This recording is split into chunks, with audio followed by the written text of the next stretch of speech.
I am Edith of Mercia, a woman of noble blood and unwavering resolve, though history has often reduced me to the shadows. My life was entwined with the turbulent days of 1066, a year of conquest, betrayal, and heartbreak that would forever alter the face of England. Allow me to recount my story, for it is one of strength amid the tempest of fate. Born into the powerful House of Leofric, I was a daughter of Mercia, a realm of rolling hills and ancient forests. My family held great influence, but it was my marriage that tied me to the most critical events of our land. As the wife of Harold Godwinson, the last Anglo-Saxon King of England, my place was by his side, bound by love, loyalty, and shared ambition. In those days, Harold stood as a bulwark against threats both within and beyond our shores. As a leader, he was courageous and astute, but as a husband, he was tender and steadfast. I admired his strength and shared his burdens, for the crown he bore was not a mere ornament but a weight that pressed heavily upon him. The year 1066 dawned with ominous portents. The death of King Edward the Confessor left the throne contested, and Harold's ascension, though rightful and supported by the Witenagemot, ignited a storm of claims. Among these was Duke William of Normandy, who asserted that the English throne had been promised to him. Beyond the seas, the drums of war began to beat. Harold's reign was brief but harrowing. In September, we faced an invasion from the north, led by Harald Hardrada, the King of Norway. Harold marched his forces with unparalleled speed, meeting the invaders at Stamford Bridge. The battle was fierce and bloody, but my husband's courage prevailed. The victory, however, came at great cost.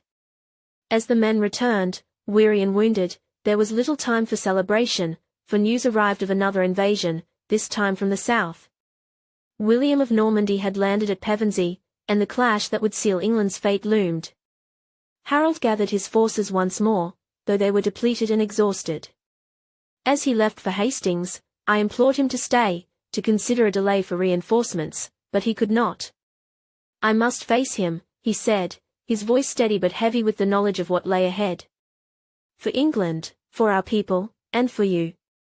The Battle of Hastings on October 14, 1066, was the most harrowing day of my life. Though I was far from the battlefield, my heart was with Harold and our men. From messengers, I learned of the Norman cavalry's relentless charges, the cunning feigned retreats, and the stubborn resistance of the shield wall. But by nightfall, the unthinkable happened. Harold had fallen, struck by an arrow to the eye, and with him, the hopes of our kingdom. The aftermath was a nightmare. I mourned not only my husband but also the world we had sought to protect.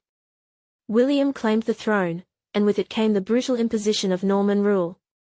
My position as queen was rendered void, and I withdrew from the public eye, retreating to the solace of prayer and the company of those who remained loyal to Harold's memory. In my grief, I found strength in the legacy of my husband and our people. Though the Normans sought to erase our way of life, I held fast to the traditions and stories that defined us.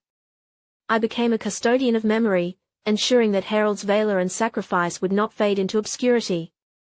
Now, as I recount this tale, I wish for future generations to understand the weight of 1066. It was a year that shattered our world but also revealed the enduring spirit of the English. Though we fell to foreign conquerors, we endured, preserving the essence of who we are.